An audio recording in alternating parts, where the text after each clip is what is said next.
بسم الله الرحمن الرحيم. الحمد لله الحمد لله نحمده ونستعينه ونستغفره ونؤمن به ونتوكل عليه ونعوذ بالله من شرور أنفسنا ومن سيئات أعمالنا. من يهده الله فلا مضل له ومن يضلله فلا هادي له ونشهد أن لا إله إلا الله وحده لا شريك له ونشهد أن سيدنا ومولانا محمدا عبده ورسوله صلى الله عليه وعلى آله وصحبه. أعوذ بالله من الشيطان الرجيم.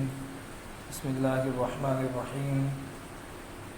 إنا عرضنا الأمانة على السماوات والأرض والجبال فأبين أن يحملنها وأشفقن منها وحملها الإنسان إنه كان ظلوما جهولا. ليعذب الله المنافقين والمنافقات والمشركين والمشركات ويتوب الله على المؤمنين والمؤمنات وكان الله غفورا رحيما. دیکھو بھائیو، دوستو اور بزرگوں، یہ جو دو آیتیں میں نے آپ لوگوں کے سامنے پڑھی ہے، یہ سورہ احزاب کی آخر کی دو آیتیں ہیں، اور عام طور پر بیانات میں اس آیت کو پڑھ کر بتایا جاتا ہے، لیکن اس کا صحیح مفہوم اور خلاصہ لوگ نہیں سمجھتے، اس لیے سوچا کہ اس کا صحیح مفہوم آپ لوگوں کو سمجھا دیا جائے. اللہ کرے یہ میری بھی سمجھ میں آ جائے، آپ لوگوں کی بھی سمجھ میں آ جائے. اللہ تعالیٰ نے جب مخلوقات کو پیدا کیا تو مخلوقات میں تو بہت ساری مخلوقات ہیں. آسمان ہے، زمین ہے، پہاڑ ہے، سورج ہے، ستارے ہیں، کہکشائیں ہیں، فرشتے ہیں، جانور ہے، سمندر ہے، اور انہی میں انسان بھی ہے. تو مخلوقات تو بہت ساری انگنت، بہت سی مخلوقات تو ایسی ہے جسے انسان جانتا بھی نہیں. تو اتنی ساری مخلوقات کو پیدا کرنے کے بعد اللہ تعالیٰ نے سوچا کہ اللہ تعالیٰ چاہتے تھے کہ ان مخلوقات میں کسی کو ایک ذمہ داری دینی ہے، ایک کام لینا ہے. وہ کام ہے اپنی خلافت اور اپنی نیابت کا. جس طرح ایک بادشاہ ہوتا ہے، وہ کسی ملک میں خود نہیں جا سکتا، وہ اپنے کسی نائب کو بھیج دیتا ہے. کسی تنظیم کا بڑا ہوتا ہے، وہ کسی پروگرام میں خود نہیں جا سکتا، وہ اپنے کسی نائب کو بھیج دیتا ہے. وہ اس کا نائب جا کے وہی کام کرتا ہے جو صدر کا ہوتا ہے یا جو بادشاہ کا ہوتا ہے. تو یہ ایک بہت بڑا عہدہ ہے، اور بہت بڑا عہدہ ہونے کے ساتھ ساتھ میں بہت بڑی ذمہ داری بھی ہے. سمجھنا، آج کل عام طور پر جو رتبے والے کام ہوتے ہیں اسے انسان صرف اعزاز سمجھتا ہے، ذمہ داری نہیں سمجھتا. حالانکہ جس طرح وہ اعزاز ہے اسی طرح وہ ذمہ داری بھی ہے. اگر بڑی پوسٹ کے اوپر کوئی انسان ہے، وہ اپنا کام صحیح ذمہ داری سے نہ نبھائے تو اس کی سزا بھی زیادہ ہے. تو وہ اعزاز بھی ہے، ذمہ داری بھی ہے. ذمہ داری کو پورا کرو تو اعزاز ملے گا، ذمہ داری کو پورا نہیں کیا تو اتنی سخت سزا بھی ملے گی جتنا سخت تمہارا عہدہ ہے.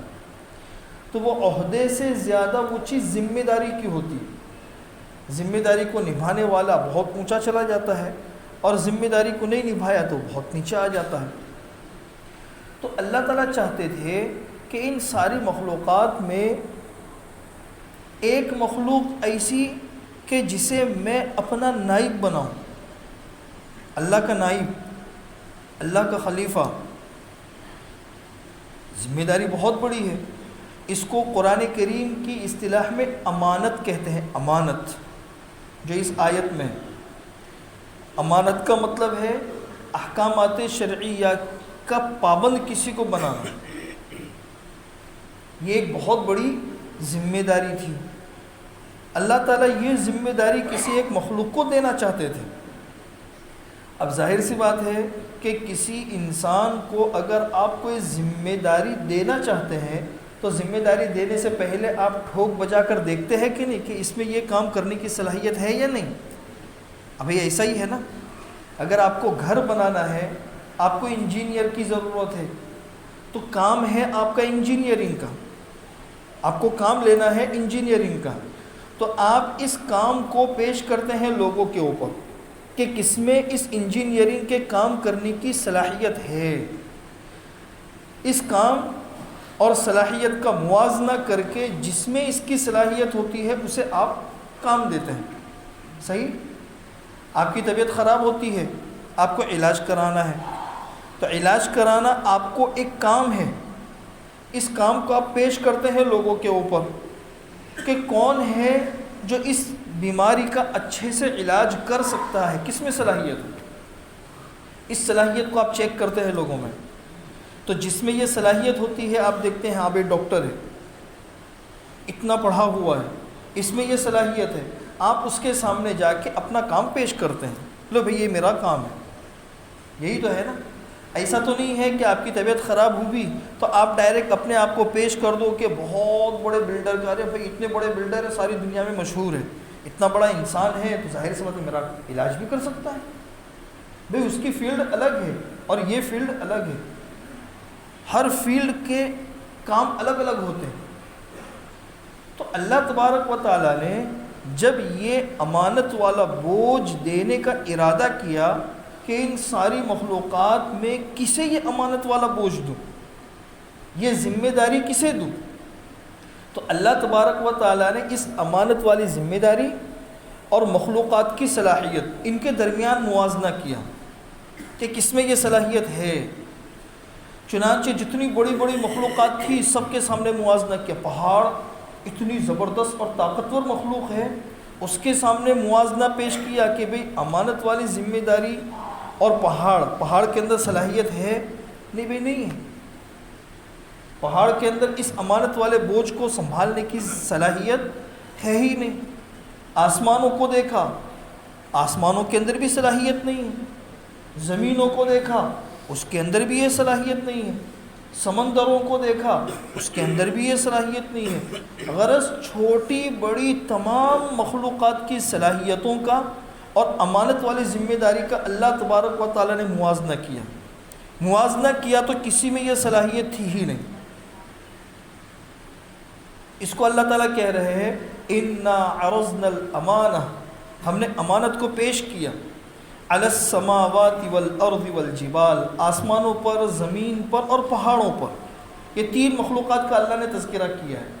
تو یہ مطلب یہ نہیں ہے کہ صرف تین مخلوقات کے سامنے پیش کیا، نہیں، یہ بڑی بڑی جو تین مخلوقات تھی صرف اس کا ایک نام لیا اللہ نے، ورنہ چھوٹی بڑی تمام مخلوقات کے سامنے اللہ نے پیش کیا۔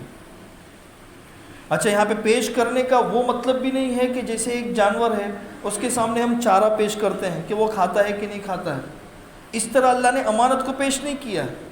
امانت کو پیش کرنے کا مطلب یہ ہے کہ ان مخلوقات کی صلاحیتوں کو دیکھا اور امانت کی ذمہ داری کو دیکھا کہ یہ ذمہ داری اٹھانے کی ان میں صلاحیت ہے یا نہیں۔ اس موازنہ کرنے کے بعد نہیں بھئی ان میں صلاحیت نہیں ہے، فَأَبَيْنَ أَن يَحْمِلْنَهَا، ان مخلوقات نے اس ذمہ داری کو اٹھانے سے انکار کر دیا۔ بھلا ایسا ہو سکتا ہے کہ اللہ کوئی حکم دے اور یہ انکار کر دے؟ ہاں بھائی، یہ انکار جو تھا وہ زبان سے نہیں تھا، ان میں وہ صلاحیت ہی نہیں تھی، اس صلاحیت کا نہ ہونا یہ انکار ہے۔ وَأَشْفَقْنَ مِنْهَا، گھبرا گئے بھائی یہ تو بہت بڑی ذمہ داری ہے، تو ہم نہیں اٹھا سکتے۔ وَحَمَلَهَا الْإِنسَانُ، اور اللہ نے انسان نے اس ذمہ داری کو اٹھا لیا۔ ساری مخلوقات کو دیکھنے کے بعد پھر اللہ تعالیٰ نے انسان کو دیکھا تو انسان میں اس امانت والی ذمہ داری کو اٹھانے کی بھرپور صلاحیت اللہ نے دیکھی کہ انسان کے اندر اس امانت والی ذمہ داری کو اٹھانے کی بھرپور صلاحیت ہے، وافر۔ جب ظاہر سی بات ہے کہ امانت والی ذمہ داری اور انسان کی صلاحیت دونوں میچ کھا رہی ہے تو اللہ تعالیٰ نے یہ ذمہ داری انسان کو سونپ دی۔ جس طرح آپ کی طبیعت خراب ہوئی، علاج کرانا ہے، آپ نے دیکھ لیا کہ بھئی یہ انسان ہے جو یہ علاج کر سکتا ہے، وہ ذمہ داری آپ نے اس کے حوالے کر دی کہ بھئی یہ مجھے میرا علاج کرانا ہے۔ تو یہ ذمہ داری اللہ تبارک و تعالیٰ نے انسان کو دے دی۔ وَحَمَلَهَا الْإِنسَانُ، انسان نے اسے اٹھا لیا۔ انسان کے اندر اس کی بھرپور صلاحیت موجود تھی۔ اچھا، انسان کے اندر اس امانت والی ذمہ داری کو اٹھانے کی بھرپور صلاحیت کیوں موجود تھی؟ اللہ تعالیٰ اس کی وجہ آگے بیان کر رہے ہیں، اِنَّهُ كَانَ ظَلُومًا جَهُولًا۔ یہ سمجھنے کی بات ہے، یہ صرف انسان ہی ایسی مخلوق ہے جس کے اندر دو طرفہ کام کرنے کی صلاحیت ہے۔ دو طرفہ، پہاڑ انسانوں کے علاوہ جتنی مخلوقات ہیں نا، ان میں دو طرفہ صلاحیتیں نہیں ہیں۔ بس جو حکم دے دیا وہ ان کو کرنا ہے، اس کے خلاف وہ کر ہی نہیں سکتے۔ فرشتے، اللہ نے جو حکم دے دیا وہ ان کو کرنا ہے، اس کے خلاف کرنے کی صلاحیت ہی نہیں، صلاحیت ہی نہیں ان کے اندر اس کے خلاف کرنے کی۔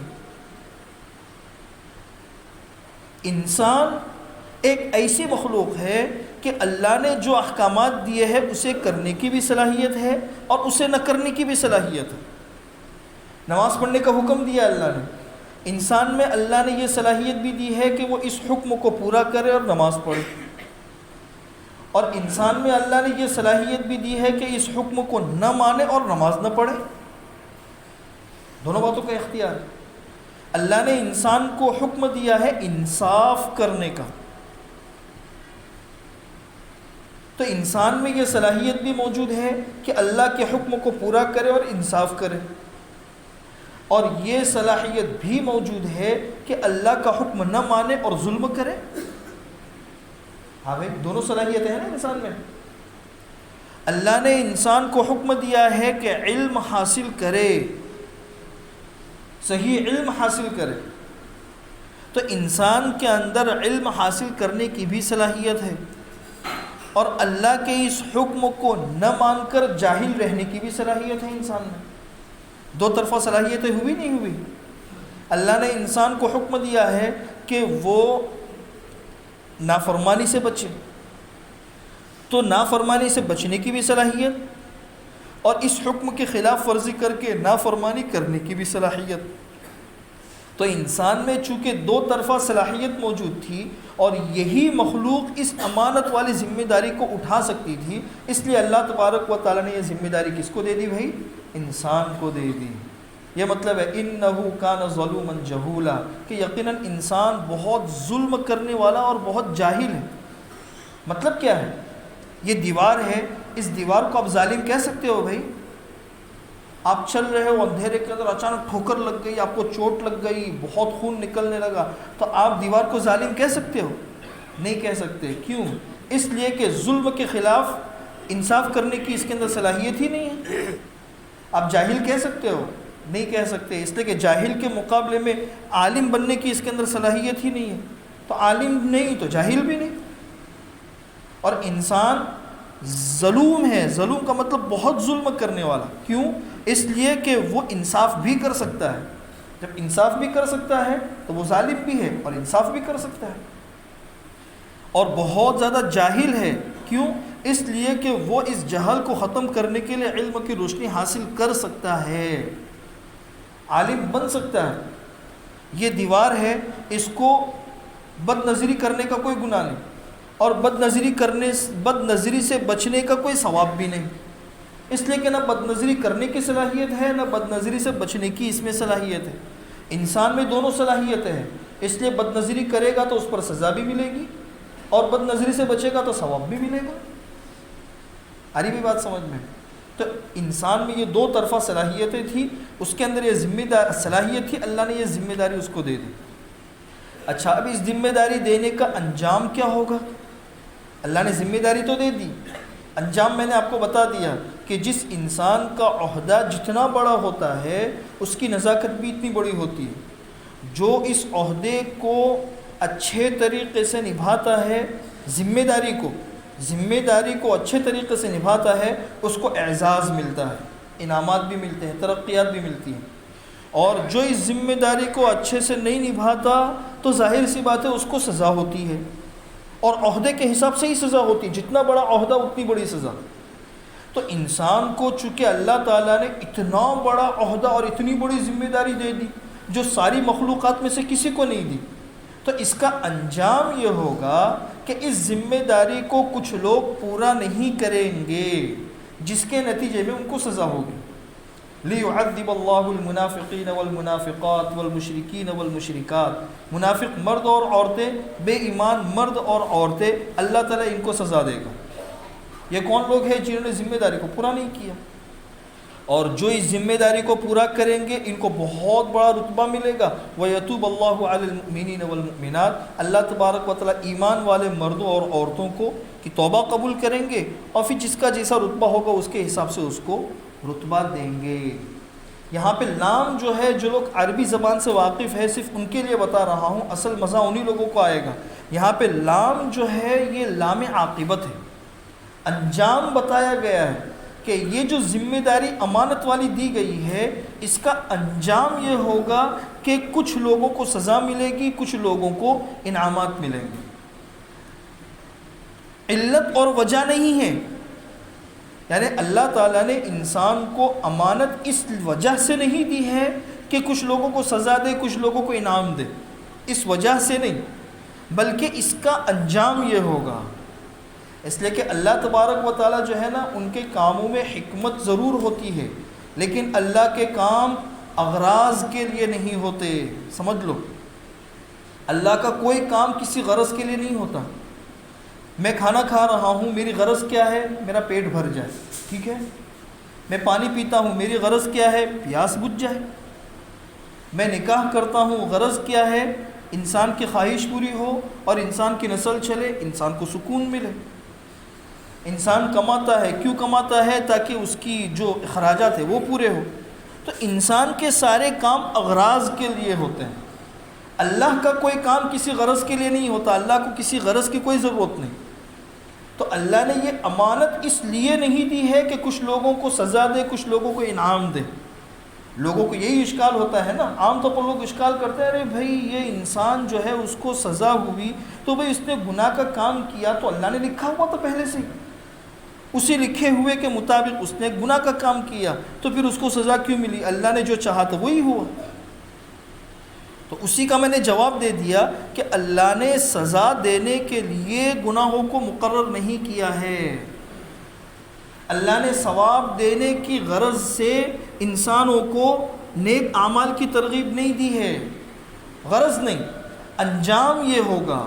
انجام جیسے میں اس کو ایک مثال بتاؤں، آج دنیا کے اندر کوئی ایسی یونیورسٹی ہے جو بچوں کو فیل کرنے کے لیے قائم کی گئی ہو؟ کوئی بھی یونیورسٹی یا اسکول بتاؤ، کوئی ہے جو اس لیے قائم کی گئی ہو کہ کچھ بچے فیل ہو جائے اور کچھ بچے اچھے نمبرات سے کامیاب ہو جائے؟ فیل کرنے کے لیے نہیں، یونیورسٹیاں قائم ہوتی ہے صرف اچھے اسٹوڈنٹ نکالنے کے لیے، برابر نا؟ لیکن ساتھ میں انجام یہ ہوتا ہے کہ کچھ لوگ اپنی ذمہ داری پوری نہ کرنے کی وجہ سے فیل بھی ہو جاتے ہیں۔ تو فیل ہونے والے اس یونیورسٹی کا مقصد نہیں ہے، مقصد وہ اچھے بچے ہیں، لیکن ساتھ میں یہ کام بھی ہو جاتا ہے۔ تو اسی طرح اللہ نے امانت والی ذمہ داری دی ہے، اس کا اصل مقصد جو ہے وہ تو نیک لوگوں کو بڑے بڑے انعامات سے نوازنا، یہ ہے، یہ تو اچھا کام ہے۔ لیکن ساتھ میں پھر یہ بھی ہو جاتا ہے کہ کچھ لوگ اس ذمہ داری کو نہیں نبھاتے تو وہ فیل ہو جاتے ہیں۔ تو اللہ نے فیل کرنے کی غرض سے کسی کو دنیا میں پیدا نہیں کیا، وہ انسان خود اپنے اختیار کا غلط استعمال کر کے فیل ہوتا ہے۔ آپ اپنے اختیار کا اچھا استعمال کرتے تو آپ پاس ہو جاتے۔ آگے ہی نہیں میں سمجھے بات بھائی آپ لوگوں کے، یہ ہے پوری آیت کی تشریح۔ اب میں آپ کو ایک مثال دوں آپ لوگوں کو، جس سے آپ کو بات سمجھ میں آ جائے گی کہ اپنی اس امانت اور ذمہ داری کو پورا نہ کرنے کا کیا نقصان ہوتا ہے اور پورا کرنے کا کیا ثواب ہوتا ہے۔ وقت نہیں ہے، ایک مختصر ایک مثال دے دوں۔ اللہ نے انسان کے اس بدن کے اندر نفس رکھا ہے۔ یہ نفس ایسی چیز ہے کہ اسے کنٹرول میں رکھنا بہت ضروری ہوتا ہے۔ اگر نفس کو ہم نے کنٹرول میں رکھ دیا تو ہم اس امانت کو پورا کر سکیں گے، اور اگر نفس کو کنٹرول میں نہیں رکھا تو پھر یہ انسان سے بہت بڑی بڑی غلطیاں کروا دے گا۔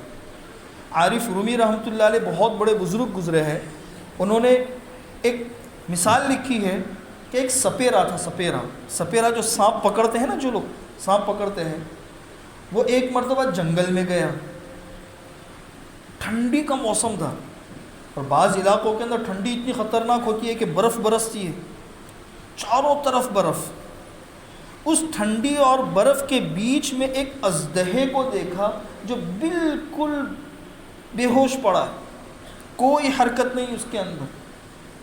تو وہ سپیرا سمجھا کہ بھئی یہ اژدہا مر چکا ہے, اب کیا کروں, میں اس کو لے کے جاتا ہوں شہر میں, بیچوں گا, اس کی اچھی خاصی قیمت آ جائے گی.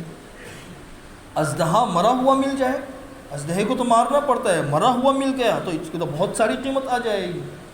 وہ یہ سمجھا کہ یہ مر چکا ہے, حالانکہ وہ اژدہا مرا نہیں تھا, وہ ٹھنڈک کی وجہ سے ٹھٹر کے بالکل بے حس ہو چکا تھا, مرا نہیں تھا. چنانچہ اس سپیرے نے اس کی دم پکڑی اور کھینچتے کھینچتے کھینچتے شہر کے اندر لے کر آ گیا. جب شہر میں لے کر آ گیا, شہر کے سارے مرد اور عورتیں جمع ہو گئے, دیکھو بھئی یہ مرا ہوا اژدہا لے کر آیا ہے. اب بولی لگنے لگی. تو جب چاروں طرف لوگ جمع ہو گئے تو ظاہر سی بات ہے, جب لوگ جمع ہو جاتے ہیں تو لوگوں کی گرماہٹ ہوتی ہے نا, لوگوں کی گرماہٹ. تو ایک تو لوگوں کی گرماہٹ ملی اس اژدہے کو, پھر سورج نکلا تو سورج کی گرمی بھی اس کو ملی. تو یہ دونوں گرمی ملنے کی وجہ سے اژدہے کی جو ٹھنڈک تھی وہ ختم ہونی شروع ہو گئی, اور اس کے اندر گرماہٹ, اور گرماہٹ کی وجہ سے حرکت پیدا ہونی شروع ہو گئی. جب حرکت پیدا ہونی شروع ہو گئی تو لوگ تو ڈر گئے کہ ارے بھئی یہ تو زندہ ہے, بھاگو یہاں سے. تو دوسرے تو سب لوگ اژدہے کے دور دور کھڑے ہوئے تھے, وہ تو سب بھاگ گئے. یہ سپیرا جو اژدہے کے منہ کے بالکل قریب میں کھڑا ہوا تھا, جب اس نے بھاگنا چاہا تو اژدہے نے فوراً اپنا منہ کھولا, اور منہ کھولنے کے بعد اس کو اپنے پیٹ کے اندر نکل لیا. اور دیواریں تھی, اس دیوار سے 2-3 راؤنڈ لگا کے اندر جو اس کی ہڈیاں وغیرہ تھی وہ بھی سب توڑ دی. ہو گیا ختم. ہاں بھائی ختم ہو گیا. سپیرا جو ہے وہ اس اژدہے کو سمجھ رہا تھا کہ یہ مر چکا ہے, حقیقت میں وہ مرا نہیں تھا, وہ ٹھنڈک کی وجہ سے بے حس ہو چکا تھا.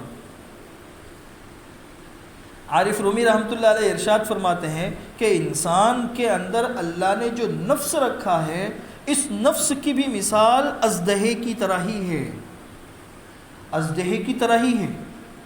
آج ہمارے نفس کو بہت سارے گناہوں کے موقع نہیں ملتے, ایسے اسباب اور وسائل مہیا نہیں ہوتے کہ جس کی وجہ سے ہم وہ گناہ کر سکے.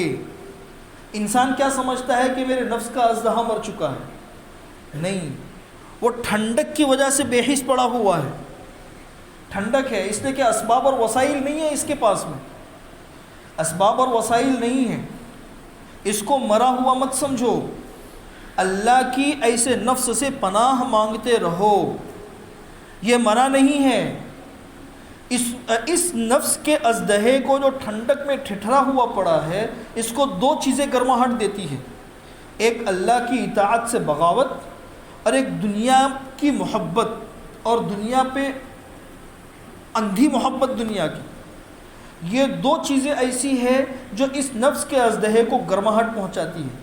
جب گرماہٹ پہنچاتی ہے تو اس میں حرکت ہوتی ہے, اور حرکت کی وجہ سے پھر یہی نفس کا اژدہا انسان کو کتنا نقصان پہنچائے گا وہ ہم میں سے ہر ایک کے سامنے ہے, جو لوگوں کو نقصان پہنچتا ہے. آ رہی نہیں سمجھے بات؟ اسی لیے حضور اکرم صلی اللہ علیہ وسلم کی دعاؤں میں آتا ہے, حضور اکرم صلی اللہ علیہ وسلم دعا مانگتے تھے, اللہم انی اعوذ بک من نفس لا تشبع, اے اللہ میں تیری پناہ مانگتا ہوں ایسے نفس سے جس کا پیٹ ہی نہ بھرے. انسان کے نفس کا پیٹ نہیں بھرتا. دوسری طرف اگر کسی شخص نے اس نفس کو کنٹرول میں کر لیا تو اسے کیا فائدہ ہوتا ہے؟ عبداللہ ابن عباس رضی اللہ تعالیٰ عنہ کی روایت ہے کہ حضور اکرم صلی اللہ علیہ وسلم جب معراج کے لیے تشریف لے جا رہے تھے, حضرت جبریل علیہ السلام بھی ساتھ میں تھے, تو چلتے چلتے راستے میں ایک زمین کی جگہ سے بہت بہترین خوشبو آنے لگی. حضور نے ارشاد فرمایا کہ جبریل یہ کون سی جگہ ہے, یہ خوشبو کہاں سے آ رہی ہے؟ تو بڑی عجیب خوشبو ہے, آج تک ایسی خوشبو میں نے نہیں سنی. حضرت جبریل علیہ السلام نے ارشاد فرمایا کہ یہ فرعون کی بیٹی کی کنگھی کرنے والی جو مشاطہ عورت تھی, یہ اس کی اور اس کے بچوں کی قبر ہے, اور اس کے اندر سے یہ خوشبو آ رہی ہے. عبداللہ ابن عباس نے پھر اس کا قصہ سنایا کہ فرعون کی بیٹی تھی, ظاہر سی بات ہے بڑے لوگ ہوتے ہیں تو ان کے گھروں میں مختلف کام کرنے والیاں ہوتی ہیں. اس بیٹی کی کنگھی کرنے والی جو عورت تھی وہ حضرت موسیٰ علیہ السلام پر ایمان لے کر آ گئی تھی، لیکن اس نے اپنا ایمان چھپا کے رکھا تھا۔ ایک مرتبہ وہ فرعون کی بیٹی کی کنگھی کر رہی تھی، اس کنگھی کرنے کے دوران اس کے ہاتھ سے کنگھی گر گئی۔ وہ جو کنگھی گر گئی تو اس نے بسم اللہ کہہ کے اس کنگھی کو اٹھایا۔ جب بسم اللہ کہہ کے کنگھی کو اٹھایا تو فرعون کی بیٹی متوجہ ہوئی اور اس نے کہا کہ بھئی تم نے کس کا نام لیا؟ بولا میں نے اللہ کا نام لیا۔ بولا اللہ کون ہے؟ بولا اللہ میرا رب ہے۔ تو فرعون کی بیٹی نے کہا کہ بھئی رب اور اللہ تو میرا باپ ہے۔ فرعون نے خدائی کا دعویٰ کیا تھا نا کہ رب اور اللہ تو میرا باپ ہے، تو میرے باپ کے علاوہ کس کو اللہ مان رہی ہے؟ بولا نہیں، چاہے تمہارا باپ ہو، چاہے تم ہو، چاہے میں ہوں، ہم سب کا رب کوئی اور ہے، تمہارا باپ نہیں ہے۔ تو وہ کھڑی ہوئی، جا کے اس نے فرعون کو اطلاع دی کہ لگتا ہے یہ بھی موسیٰ کے ہاتھ پہ مسلمان ہو چکی ہے۔ فرعون نے پہلے اس کو ڈرایا کہ دیکھ میں سزا دوں گا بہت سخت۔ اس نے کہا کہ تم سزا دے سکتے ہو، دنیا کی سزا کے مقابلے میں آخرت کی سزا بہت بھیانک ہے، اس کے مقابلے میں دنیا کی کوئی سزا نہیں۔ فرعون نے جو ہے نا وہ پانی گرم کروایا ایک ہانڈی کے اندر، بہت بڑی ہانڈی میں، اس کے ایک بچے کو لیا اور اس کے اندر ڈال دیا۔ اب ایک ماں اس کے سامنے اس کے بچے کو ہانڈی کے اندر جلتی ہوئی ہانڈی کے پانی میں ڈال دینا، وہ بچہ وہیں پہ ختم ہو گیا۔ فرعون نے کہا بس اب باز آتی ہے؟ بولا نہیں، آخرت کی سزا کے مقابلے میں یہ سزا کچھ بھی نہیں ہے۔ دوسرے بچے کو لیا، پھینک دیا۔ تیسرا بچہ دودھ پیتا تھا اس عورت کے ہاتھ میں، جب اس کو لینے لگے تو وہ تھوڑا ڈرنے لگی۔ ماں کو دودھ پیتے بچے سے کافی مناسبت ہوتی ہے۔ جب وہ ڈرنے لگی تو وہ بچہ بولا، اس بچے نے کہا کہ امی جان تم ڈرو مت، اپنے ایمان کے اوپر ثابت قدم رہو۔ 4 بچے ایسے ہیں جنہوں نے بچپنے کے اندر زبان کھولی ہے، ایک تو حضرت عیسیٰ علیہ السلام، اور ایک یوسف علیہ السلام کی پاک دامنی کی گواہی دینے والا بچہ، اور ایک جریج کے نام سے ایک قصہ آتا ہے، وہ کافی تفصیلی ہے، اور چوتھا یہ بچہ ہے۔ جب بچہ بولا تو ماں کو ہمت ہو گئی اور ماں نے وہ بچہ بھی دے دیا، اور اس بچے کے بعد پھر اس عورت کو بھی پھینک دیا گیا۔ تو دیکھو یہ ہے، انہوں نے اپنی امانت والی ذمہ داری کو پورا کیا۔